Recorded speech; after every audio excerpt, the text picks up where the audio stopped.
आज थी मो पुअर जन्मदिन आ सकाଳେ उठिकी गाधुआ पाधुआ सारिकी ठाकुर घरे पूजा सारा पर मुझे गोटे प्रेसर पिठा बनईली ताको से काटिदेकी टिके खाईदेकी स्कूल गला चॉकलेट नहीं ये बापा खाइबार व्यस्त आ सान पुअर आसिक डायपर पहुँचीगला तापर आम मैंने डेकोरेशन आरंभ कलु जी सिंपल डेकोरेशन बेलून फुंका फुंकी करके जेहेतु बेबी एबे होइछि ऑपरेशन में मु तो बेलून फुंकी पारुनी ता बापा सब जाक फुंकिले एत कष्ट लगे लास्ट को गाड़ी जो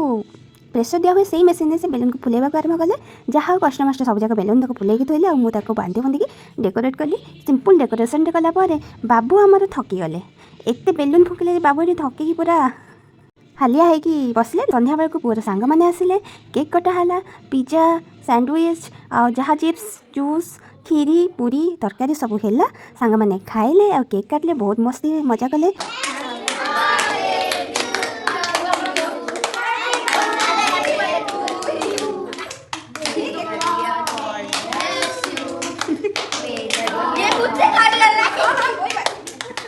सांग मैंने आशा कर लाइक सब्सक्राइब करें भूलिए। जय जगन्नाथ।